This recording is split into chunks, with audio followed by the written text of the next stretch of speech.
Hello everyone. आपको मैंने H.C. Verma के एक बुक से कुछ क्वेश्चन लगाने के लिए बोली थी। तो बेसिकली H.C. वर्मा से जो पेज नंबर 18 था वहाँ पे कुछ क्वेश्चन गिवन थे, जैसे कि क्वेश्चन नंबर 3 तक हम लोग पहुँचे थे, बट 3 सॉल्व मैं आपको करके नहीं समझा पाया था। आपने बहुत सारे लोगों ने किया होगा, जिन्होंने नहीं किया या जिनसे नहीं सॉल्व हुआ उसके लिए मैं एक वीडियो बना रहा हूँ। तो आप देखो कि उस क्वेश्चन में क्या गिवन था। तो उसमें क्वेश्चन में ये बोला गया था कि एक ऑब्जेक्ट है जो कि 16 centimetre from the mirror placed है।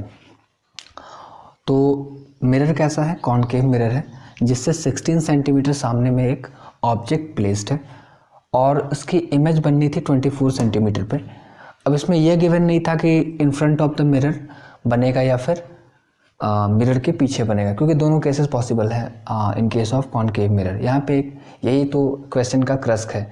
तो किधर बनेगा ये मुझे नहीं पता, बट दो केसेस हो सकते हैं कि या तो सामने बने, यहाँ पे 24 सेंटीमीटर मिरर के सामने बने, या फिर 24 सेंटीमीटर मिरर के पीछे बने। तो पहला केस मैं कंसीडर कर रहा हूँ जिसमें मिरर के क्या हो, ये सामने बन रही है, ठीक है। तो ये रहा ऑब्जेक्ट, ये रहा इमेज जो कि मिरर के 24 सेंटीमीटर सामने बन रहा है, जो पहला केस था हमारा।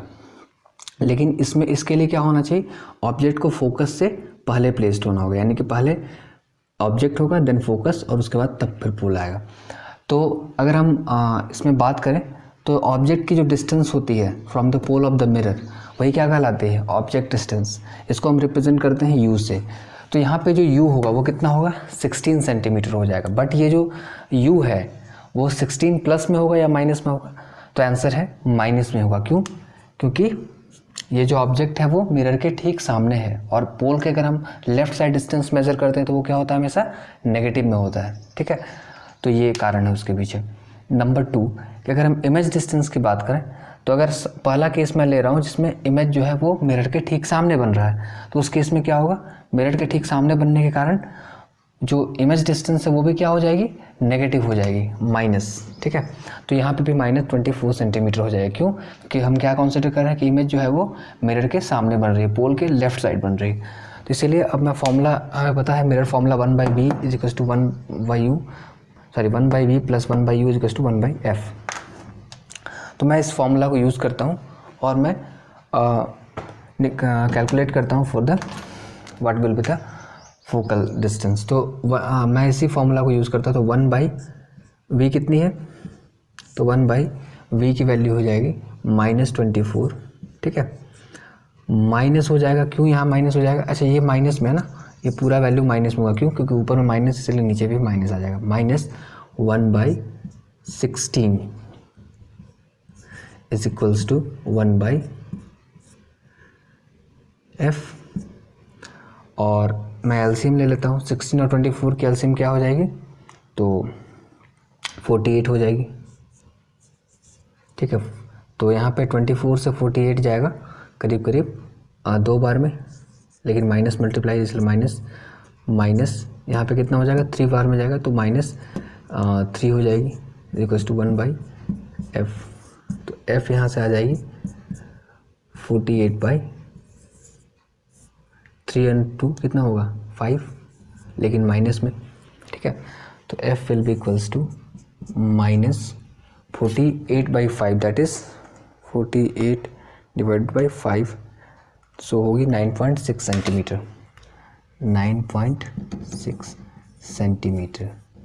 तो इस केस में जो है वो फोकल डिस्टेंस क्या होगी, यहाँ से यहाँ तक की जो डिस्टेंस होगी वो 9.6 सेंटीमीटर हो जाएगी, ठीक है। तो ये पहली केस थी। हमें 2 पॉसिबिलिटी निकालनी है। तो दूसरी पॉसिबिलिटी क्या हो सकती है कि अगर ऑब्जेक्ट, ये तो पहली केस है, तो पहले में मेरा ये इतना आंसर आया, जबकि ऑब्जेक्ट कहाँ है, एफ के पहले है, और इमेज कहाँ बन रहा है, इन फ्रंट ऑफ मिरर। दूसरा केस क्या हो सकता है कि बिहाइंड द मिरर इमेज बने। तो इस केस में क्या होगा कि जो ऑब्जेक्ट है वो कहाँ पे प्लेस्ड हो जाएगी, F और P के बीच, यानी कि F आगे हो जाएगा और P और F के बीच में जो ऑब्जेक्ट है वो प्लेस हो जाएगी।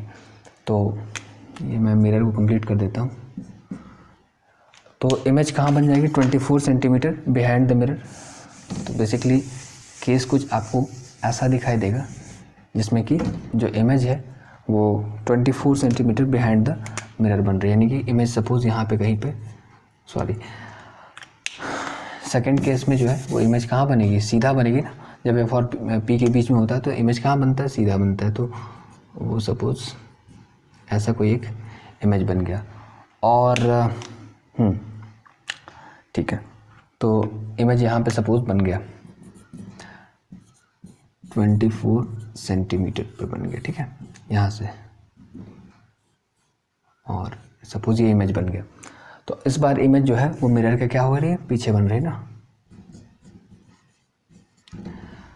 तो जो सेकंड केस है उसमें मुझे फिर से एफ का कैलकुलेट करना है, तो मैं यही फॉर्मूला यूज़ करूँगा। बट डिफरेंस यहाँ पे क्या आएगा, डिफरेंस क्या आएगा कि इस बार जो है वो ऑब्जेक्ट डिस्टेंस कितनी है 16, ठीक है, माइनस में, बट इमेज डिस्टेंस कितनी हो जाएगी +24 हो जाएगी। प्लस क्यों हो जाएगी, इसके पीछे कारण क्या है कि इमेज जो है वो पोल से पर किधर जा रही है, राइट वर्ड, और राइट वर्ड जाने से वो क्या हो जाएगी, पॉजिटिव।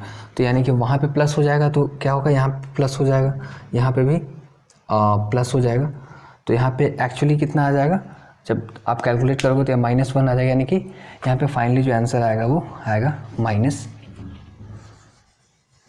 आप सॉल्व कर लेना, -48 आएगा, ठीक है, -48। तो यानी कि एक तो आंसर हो गया -48 एंड और दूसरा आंसर कितना आएगा, -9.6 सेंटीमीटर फ्रॉम द मिरर, ठीक है।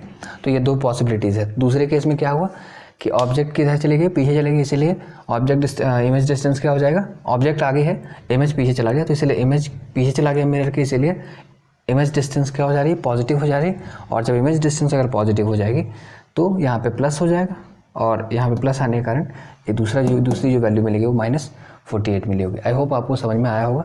तो ये था solution for this question. Thank you.